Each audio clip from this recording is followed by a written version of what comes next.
licha ya kuwa na ng'ombe au mifugo mingi Tanzania, bado Tanzania, yani serikali yetu, inatumia shilingi bilioni 23 kila mwaka kuagiza wastani wa lita milioni 11.6 za maziwa kutoka nje ya nchi. Ya kweli hayo? Naomba nielewe. Napata kigagaziko. Naomba nielewe. Wakati Tanzania ikijivunia kuwa na idadi kubwa ya mifugo, bado inalazimika kutumia shilingi zaidi ya bilioni, sio hizo net, zaidi ya bilioni 23 kila mwaka kuagiza wastani wa lita milioni 11.6 za maziwa kutoka nje ya nchi. Sasa hali hiyo iliyochangiwa na changamoto za ubora, kwa mujibu wa wataalamu wanakuambia changamoto za ubora, ambapo miundombinu na elimu kwa wadau wa sekta ya maziwa ni vikwazo vinavyosababisha maziwa kukosa ubora.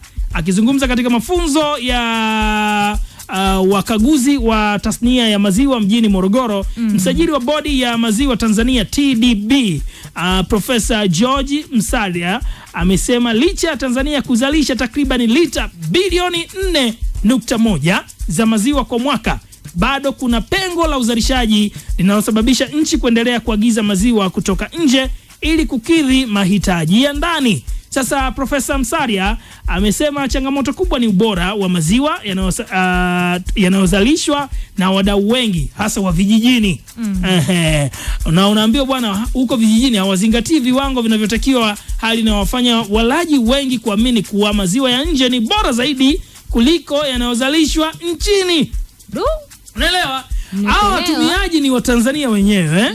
Wanaamini maziwa ya nje ndiyo bora zaidi kuliko ya nchini. Na kumbuka siko salao. Ukiuliza unaambia kigezo cha ubora kimezingatiwa. Sasa unaweza kumnukuu, hebu mnukuu amesemaje? Yani unajua nimepatwa na kigaziko. Mnukuu Profesa Msalia hapo Tanzania hawezi kutuelewa vizuri. Profesa Msalia amesema hivi, changamoto kubwa ni ubora maziwa yanayozalishwa kama ambavyo umesema, na wadau wengi hasa vijijini hawazingatii viwango vinavyotakiwa, hali ambayo inawafanya walaji wengi kuamini maziwa ya nje ni bora zaidi kuliko yanayozalishwa nchini. Maziwa yetu bado ni bora, na hii baadhi ya walaji kudhani maziwa yetu si bora ndio hali ambayo inaathiri moja kwa moja Tanzania kuagiza maziwa nje. Lakini viwanda vyetu vya ndani vinasindika maziwa yenye ubora unaokidhi viwango vya kimataifa, amesema Profesa Msalia.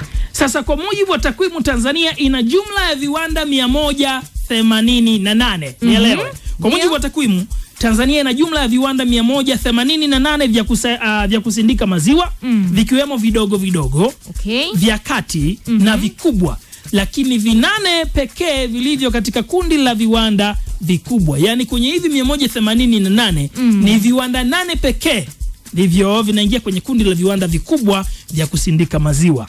Sasa tuulizane. Takriban kila mkoa una ng'ombe.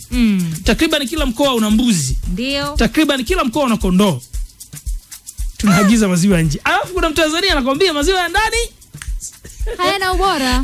Sio matamu, sio matamu. Kwa nini? Yani shida ni nini hapo, tuelezane. Nikawa najaribu kusoma. Unajua kuna wakati tena labda tuangalie, labda unafikiri tatizo ni nini? Mimi nafikiri pia hapa wakulaumiwa ni nani? Viwanda vidogo vidogo vipo, lakini kuna viwanda ambavyo ni nani ambavyo vinafanya kazi, si ndio? Na serikali kwa ujumla yenyewe ndio inawezesha kwa kiasi kikubwa, si ndio? Na kuwekeza. Na fikiri haijaweka miundombinu ambayo ni sahihi, ambaye mfugaji ambaye anafuga ng'ombe, anayefuga mbuzi, kukamua maziwa yake badala ya kuyagandisha nyumbani ya kuyatumia na familia yake, na yanakuwa kwa kiasi kikubwa, angepeleka kiwandani kwa ajili ya kufanywa process na kuzalishwa kwa wingi zaidi na watu wengine watumie. Na unajua pia sisi wa Tanzania tunatumia maziwa kama yani kwa mazoea. Lakini na kitaalamu zaidi tunapaswa hata kwa siku tunywe lita kama 2-3 za maziwa kwa ajili ya afya zetu, si ndio? Na tunafahamu maziwa yana protein, yanasaidia kwa kiasi kikubwa kujenga afya zetu. Kwa nafikiri serikali ingeangalia ni namna gani miundombinu sahihi ya kuwekeza katika viwanda hivi na kuangalia na kuvuna haya maziwa ambayo yanatoka hapa nchini, kwa sababu hapa Tanzania wafugaji ni wengi.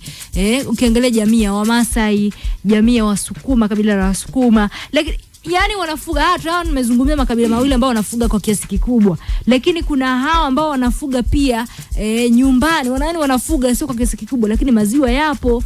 Mvua zinanyesha, nyasi zinakuwa. Kuna ranchi. Kwa nini kusitengenezwe miundombinu ikawa sahihi serikali ili tupate haya maziwa Tanzania, yani Tanzania nzima tuweze kutumia maziwa ambayo yanatoka hapa nchini? Pesa zote zinapotea, zinaenda nje. So what? Sasa labda tusaidiane jambo moja. Kwanza Tanzania inabidi tuwe wazalendo. Tupende vya ndani. Sasa wakati nimeona habari hii nikawa najitahidi kujua kwani ili sisi tuwapelekee hao wa nje maziwa yetu yauzwe kimataifa au mazao yatokanayo na mifugo yauzwe kimataifa, kuna vitu gani tunatakiwa kuzingatia? Nikagundua kuna vitu kama 4 kama si 5 hivi. Cha kwanza ni swala zima la ubora kama ambavyo imesemwa na wataalamu, lakini pia kuna vyeti na vibali muhimu. Sisi tunaelewana, ambapo kuna cheti cha afya ya mfugo, lakini pia kuna cheti cha ubora wa bidhaa, kuna vibali vya kuuza nje kutoka Tanzania, lakini pia cheti cha kimataifa cha ISO au HACCP. Sasa hapa ni hasa kwenye masoko ya Ulaya, lakini pia Mashariki ya Kati. Kuna masoko. Sisi tunafanya tafiti za masoko, hasa wafugaji wa Tanzania. Wewe mfugaji unaonisikiliza, unafanya tafiti za masoko, na hapa ndo linakuja ile swala la mtu ana smartphone ana simu janja anaitumia vibaya. Atumiaje? Atumia vibaya. Tuseme tu anaitumia vibaya. Atumia vibaya. Lakini pia kuna ufungashaji na uwekaji wa lebo. Ndio maana kuna baadhi ya mifugo tunaona wanapata zile heleni zile, ambayo hiyo ni project ya kiserikali. Sasa jiulize wewe huyo mfugo wako yuko vipi? Sasa swali linakuja hivi, na wewe utujibu hapo. Kwa nini sisi wa Tanzania tupendi maziwa ya kwetu ya nyumbani? Lakini au ile ukamuaji ndio tatizo? Ndaki. Ni vile tu bado elimu kidogo inaonekana iko chini. Yani kuna watu wanaamini kwamba wanaopaswa kunywa maziwa ni watoto peke yao.